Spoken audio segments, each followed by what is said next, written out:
Tidak semuanya positif terhadap Nabi. Nabi dikatakan ketika mendapatkan kekuasaan di Madinah, dia lupa, dia justru mengawini banyak perempuan, kata. Nabi itu menjadi orang baik ketika di Mekah, ketika di Madinah dia punya kekuasaan, dia setiap ketemu perempuan cantik ingin dinikahi, kata.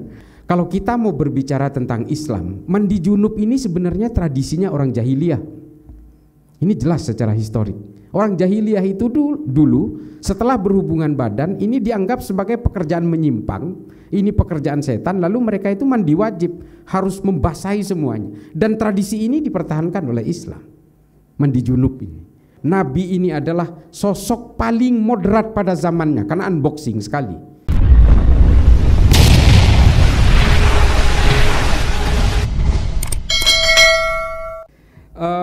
Pak Sahirsan, wah ini keren Pak, sampean jangan jadi petani lah Pak, visioner sekali.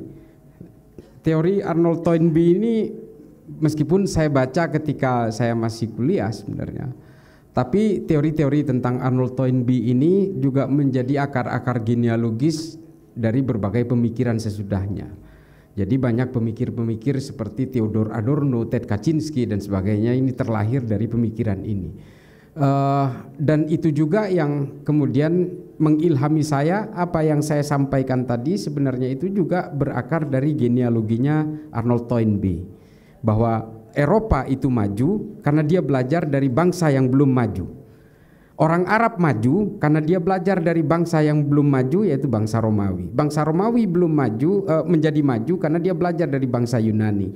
Itulah mengapa peradaban manusia itu episentrumnya selalu berpindah-pindah. Jadi awalnya adalah Athena, dari Athena ke Roma, dari Roma kemudian ke Baghdad, dari Baghdad kemudian pindah kurang lebih sekarang menjadi New York lah kurang lebih. Nah ini levelnya sama sesuai eranya masing-masing. Nah pemikiran-pemikiran Toynbee ini kalau dipakai luar biasa Pak. Saya sangat menghargai, tapi jangan salah, saya kenal dekat dengan Bang Ade Armando. Orang kenal dia itu kadang-kadang mencap dia liberal gitu kurang lebih. Percayalah sampai hari ini mungkin sholat tahajudnya kita semua kalah oleh Bang Ade Armando. Saya masih lalai dalam soal sholatul lail itu. Tapi kalau Bang Ade Armando itu rajin. Dia dalam keadaan apapun dia harus bela-belain sholat tahajud. Orang hanya mengenal di media seolah-olah dia liberal, seolah-olah dia itu bisa berbuat apa saja, tapi kalau untuk urusan ubudiyah, untuk urusan ibadah, Bang Ade itu paling kuat. Dia itu azan begini bisa jadi kalah dari orang Wahabi. Sebelum azan pun dia sudah sholat. Dia karena berpatokan ke waktu, dia di handphonenya selalu alarmnya azan. Masjid kan bukan waktu Pak, tergantung muadzinnya. Kalau muadzinnya belum datang ya nggak ada yang azan. Nah Bang Ade Armando itu berpatokan ke waktu. Jadi belum ada adzan di masjid dia bisa jadi udah sholat. Itu ya nanti saya ceritakan ini ke Ade Armando. Terima kasih Pak. Tadi bukan pertanyaan kan, intinya hanya ingin mengulas bahwa sepakat dengan berbagai gerakan-gerakan knowledgement yang harus dideploy, harus disebarkan di masyarakat supaya ada gerakan-gerakan penyadaran, reformasi di dalam pemikiran-pemikiran umat Islam.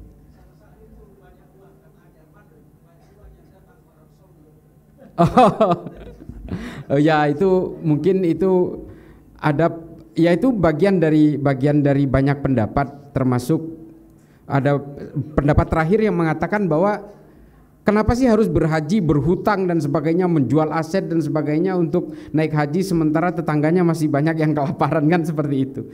Tapi ya kadang-kadang kita tidak bisa mengukur kompromi orang dalam soal keimanan Pak. Tapi percayalah Pak, semua gerakan-gerakan ideologi transnasional hari ini yang ada di Indonesia itu semua ada uangnya Pak. Ada pernyataan saya kalau di browsing hari ini di Google atau di YouTube, saya pernah mengatakan ada seorang artis yang dibawakan uang sekarung supaya dia itu membawakan ajaran-ajaran ideologi Wahabisme. Saya bertanggung jawab dengan pernyataan saya ini, karena yang cerita ke saya itu artisnya, dan dia punya CCTV ketika Ustadz Wahabi ini bawa uangnya dan bawa Gucci limited edition, tapi ditolak oleh seorang influencer ini. Nah ini saya bertanggung jawab dengan itu. Saya nggak mungkin lah, saya selalu menghindar fitnah, hoax dan sebagainya. Dan influencer ini bukan hanya bercerita ke saya, dia juga bercerita ke beberapa jenderal yang berada di sebelah saya ketika itu. Terima kasih Pak. Kemudian yang kedua adalah dari Pak Arbai, Mas Arbai, buku Said Qutb masih berkembang di Indonesia.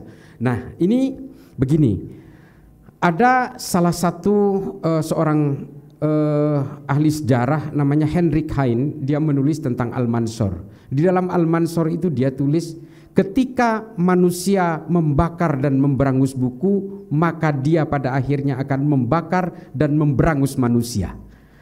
Nah, ini adalah pemikiran-pemikiran awal demokratis, dan ini juga ditulis oleh Ibnu Khaldun dalam Al-Ibar, yang dikatakan bahwa jangan pernah memusnahkan buku dan menghambat peredaran buku, karena itu sama artinya memenggal otak manusia. Ini Ibnu Khaldun yang bilang. Buku silahkan beredar. Yang harus kita berdayakan adalah rasionalitas berpikir kita. Kalau kita menghambat buku, suatu saat buku saya juga akan dihambat. Saya juga tidak setuju kalau Wahabisme ini menggunakan undang-undang koersif negara untuk dilarang. Saya juga nggak setuju. Karena ketika nanti suatu saat pemerintahan ini berganti, suatu saat saya juga akan dipersekusi oleh kelompok mereka, dan mungkin ajaran-ajaran dan keyakinan yang saya yakini hari ini itu juga akan dihambat dan dilarang. Nah, inilah demokrasi. Hari ini meskipun kita sadar banyak sekali ideologi-ideologi yang memanfaatkan kebebasan demokrasi, berselancar dalam ruang-ruang kenyamanan demokrasi, tapi sebenarnya mereka ingin membunuh demokrasi. Kita tahu itu. Tapi ya inilah demokrasi. Hizbut Tahrir itu hanya hidup di negara-negara demokratis. Buku-buku tentang khilafah, tentang Wahabisme dan sebagainya justru dilarang di negara-negara tertentu yang berpaham teokratis. Di negara-negara demokratis justru bebas. Padahal semua buku-buku dari berbagai ideologi transnasional yang bersifat eksklusif ini semua mengharamkan demokrasi, tapi justru hidup di negara-negara demokratis. Hizbut Tahrir kantor pusatnya di London, dia hanya hidup legal di Indonesia, tapi sekarang sudah tidak diperpanjang izinnya, tapi pemikirannya tidak bisa dilarang. Di Libanon dia bisa hidup, di negara-negara demokratis. Nah, inilah kebaikan-kebaikan demokrasi yang justru kita jaga. Yang ada kemudian hari ini adalah bukan justru membakar bukunya, melarang bukunya, tapi kita harus bertempur dalam tataran pemikirannya. Boleh Al-Quran dibakar di Belgia, mereka hanya membakar kertas yang dicetak, tapi ayat-ayatnya kan tidak bisa dimusnahkan. Sama, analoginya sama persis dengan buku-buku. Kita boleh melarang buku-bukunya Hizbut Tahrir, buku-bukunya Ahmadiyah, Wahabi dan sebagainya, buku-buku Syiah, buku Ahmadiyah boleh dilarang. Tapi apakah kita bisa menghambat pemikirannya? Kita kadang-kadang hanya terpaku kepada persoalan material saja, packaging. Nah, hari ini apa yang tugas kita? Kita berusaha melakukan resistensi secara akademik, secara empiris, dan kita membuka ruang berpikir kita buka diskursus keilmuan kita, karena diskursus keilmuan ini adalah tradisi Islam. Dulu buku-buku Islam itu harganya ditentukan dari berat. Jadi kalau orang beli buku itu ditimbang. Semakin tebal bukunya semakin mahal. Nah, itulah tradisi Islam. Mengapa penulis-penulis Islam itu sangat produktif pada zamannya, kan harga buku berdasarkan berat bukunya. Jadi kalau kita lihat Tarikh At-Tabari itu edisi awalnya itu beratnya hampir 400 kilo. Hari ini sedikit, 12 volume. Kalau tumpukan kitab Darul Fikri itu hanya segini, mungkin hanya sekitar 60 kilo. Dulu edisi awalnya itu hampir 4 kuintal beratnya. Coba. Dan kita kehilangan tradisi-tradisi itu. Hari ini ketika kita berbeda pandangan dengan orang lain, kita dianggap murtad, fasik, kafir dan sebagainya. Dulu sah-sah saja. Perdebatan-perdebatan antara berbagai kelompok-kelompok pemikir, bahkan Rumi dan Tabrizi itu sempat berdebat padahal mereka ini satu barisan. Fihi ma fihi itu adalah jawaban-jawaban dari berbagai gugatan Tabrizi kepada Rumi. Ini keren sekali dan itu hilang hari ini. Silahkan beredar bukunya, tapi kita lawan dengan pemikiran-pemikiran yang empiris, historik dan akademis. Saya kira gitu ya. Terus Pak Sulaiman, nilai-nilai luhur dalam beragama bisa menjadi alat yang menangkal radikalisme termasuk Nabi Muhammad di Madinah. Jadi gini, ini ceritanya sebenarnya panjang. Kalau kita mau berbicara tentang Islam, mandi junub ini sebenarnya tradisinya orang jahiliyah. Ini jelas secara historik. Orang jahiliyah itu dulu setelah berhubungan badan ini dianggap sebagai pekerjaan menyimpang, ini pekerjaan setan, lalu mereka itu mandi wajib, harus membasahi semuanya. Dan tradisi ini dipertahankan oleh Islam. Mandi junub ini. Dan banyak sekali tradisi-tradisi dari agama lain yang dipakai. Tidak wajib itu ya. Tidak wajib itu mandi junub. Wajib kalau keyakinan saya wajib, Bro. Itu wajib itu, Bro. Wajib karena itu termasuk yang sawabit. wajib nggak bisa diganggu gugat. Tapi memang itu terilhami dari berbagai ajaran-ajaran agama sebelumnya. Lalu kemudian karena Islam ini agama yang terakhir, kemudian Islam ini menjadi konklusi dari berbagai agama-agama sebelumnya yang disempurnakan kemudian oleh agama terakhir ini.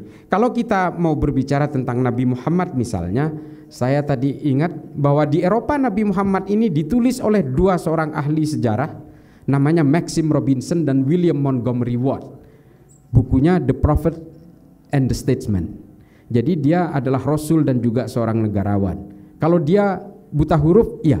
Meskipun diragukan oleh Maxim Robinson. Nggak mungkin orang secerdas itu buta huruf. Tapi kalau kita yang berdasarkan sirah nabawiyah percaya bahwa itu buta huruf. Tapi ini soal perdebatan. Tapi intinya adalah bahwa dengan berbagai keluhuran-keluhuran dari ajaran-ajaran kearifan lokalnya, Nabi Muhammad kemudian banyak melakukan banyak hal, terutama ketika bagaimana dia memutuskan untuk pindah ke Yasrib, dan ketika di Yasrib dia bisa mendamaikan suku Aus dan suku Khazraj yang sudah bermusuhan berabad-abad. Nabi juga berhasil mendamaikan pendatang dan pribumi yang kemudian kita kenal sebagai kaum Muhajirin dan kaum Ansor, dan mendamaikan orang Kristen dan orang Yahudi yang sejak dulu berkelahi ingin menjadi pemungut pajak atas nama kerajaan Persia. Nah, lalu kemudian Nabi membuat piagam Madinah sebagai kesepakatan bersama yang dalam istilahnya Ibnu Khaldun sebagai konsep al-asobiyah, dan juga kemudian dipakai di Indonesia dengan nama Pancasila. Nah, inilah piagam Madinah, inilah kemudian yang digali oleh Nabi dari kearifan-kearifan luhurnya. Kalau Nabi ini seorang Wahabi hari ini tidak mau berdamai dengan orang Kristen, bahkan berteman saja diharamkan kok dalam Wahabisme. Berteman dengan orang Kristen dan orang Yahudi pun oleh orang Wahabi diharamkan hari ini. Nabi justru berdamai dengan mereka. Tapi hari ini Wahabi mengaku paling otentik ajarannya, sementara Nabi tidak melakukan itu. Ini kan anomali namanya. Nabi justru lewat piagam Madinah kemudian mendamaikan semuanya menjadi satu sovereignty state, satu entitas tunggal negara yang bernama Negara Peradaban Madinah. Lewat apa? Lewat pendamaian. Makanya kemudian William Montgomery Watt menulis The Prophet and the Statesman itu karena memang Nabi ini memang tidak semuanya positif terhadap Nabi. Penulis-penulis barat tidak semuanya positif. Nabi dikatakan ketika mendapatkan kekuasaan di Madinah dia lupa, dia justru mengawini banyak perempuan kata. Ini versinya mereka. Kita sih tidak mau baca soal itunya. Ini kan William Montgomery Watt kan gitu, Bang. Dia tulis bahwa Nabi itu menjadi orang baik ketika di Mekah, ketika di Madinah dia punya kekuasaan, dia setiap ketemu perempuan cantik ingin dinikahi katanya. Ini kita nggak pegang lah soal itu. Tapi dia bagaimanapun menganggap dua penulis ini, Maxim Robinson dan Watt, dia mengatakan Nabi ini adalah sosok paling moderat pada zamannya karena unboxing sekali. Dia mendamaikan suku, agama, pendatang dan pribumi. Nah, ini betul-betul pada zamannya sebuah terobosan yang luar biasa. Ini berdasarkan apa? Selain memang perintah dari Allah, ini juga pasti merumuskan dari kearifan-kearifan lokal yang ada di Arab. Nah, kemudian yang keempat adalah radikalisme ini sebagai ancaman. Lalu kemudian memberikan penjelasan tentang revolusi Iran. Ini kalau berbicara ini sebenarnya panjang, Dinda. Andi Saputra, radikalisme itu sebenarnya sampai hari ini berbagai akademisi belum sepakat tentang definisinya. Bahkan definisi radikalisme di dalam nomenklatur negara kita pun masih belum ada. Yang ada adalah ekstremisme dan terorisme. Kalau kita lihat Undang-Undang Nomor 15 2003, Undang-Undang Nomor 9 2010 tentang pendanaan teror, Undang-Undang 5 Nomor 2018 tentang Undang-Undang Teror, dan juga Perpres Nomor 7 2021, dia tidak menyebutkan radikalisme karena definisi tentang radikalisme ini belum sepakat semuanya. Daniel Kohler, Scott Atran, Elena Groening, Farah Pendith, Muhammad Syed Al-Azhari, ini juga belum sepakat. Berbagai ahli-ahli radikal dari berbagai lintas negara, lintas agama belum sepakat. Tapi kita tahu radikal itu dari kata radix, akar. Kalau saya belajar filsafat itu kita harus radikal supaya sapere aude. Ini ada dalam ilmu filsafat. Tapi ketika dia menjadi radikalisme, semua sepakat bahwa ini adalah aliran-aliran yang bersifat eksklusif. Syekh Usama Sayyid Al-Azhari mengatakan, definisi dalam kitabnya Al-Haqqul Mubin, dia mengatakan radikalisme itu adalah ketika dia bergerak dan berusaha menanamkan nilai-nilai revolusi dan berusaha untuk melawan negaranya sendiri. Hanya ini batasannya. Lalu apakah revolusi Iran itu termasuk bagian dari radikalisme? Tergantung kesepakatan bersama. Kenapa di Iran itu kemudian tidak terjadi pemberontakan berdarah, kudeta berdarah? Karena semua rakyatnya sepakat dengan Khomeini.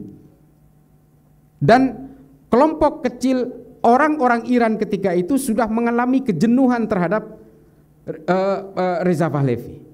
Dia sudah mengalami kejenuhan dengan mereka dan hingga akhirnya semua sepakat, sama seperti 98 di negara kita.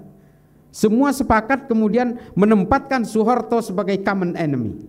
Dan sehingga tidak terjadi pertumpahan darah. Kalau terjadi deviasi, pertumpahan darah, pemerkosaan, pembakaran dan sebagainya, ini adalah massa cair yang tidak terkendali. Tapi pada intinya adalah kudeta itu terjadi smooth-smooth aja. Pak Harto dengan rela dia memundurkan diri misalnya, ini sebenarnya smooth-smooth saja. Nah, ini juga menjadi gambaran kepada kita hari ini bahwa radikalisme, ekstremisme, terorisme itu tidak ada agamanya, tidak ada sukunya.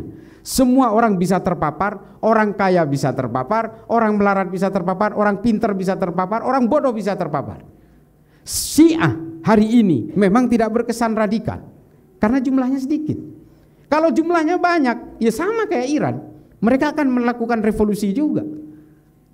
Wahabi di sini, kelompok Wahabi di sini, karena jumlahnya masih sedikit, sama, mereka sudah melakukan upaya revolusi berkali-kali, menteror kita berkali-kali.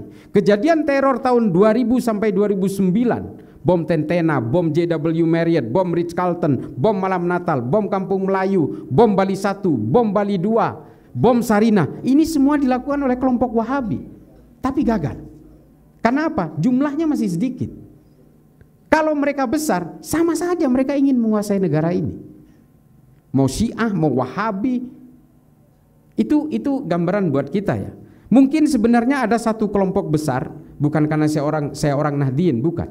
Ada satu kelompok besar yang sebenarnya bisa saja menguasai negara ini dan memberontak ke negara ini, tapi tidak pernah dilakukan. Namanya Nahdlatul Ulama. Bansernya aja 7 juta. Bansernya aja 7 juta. Polisi 463.000.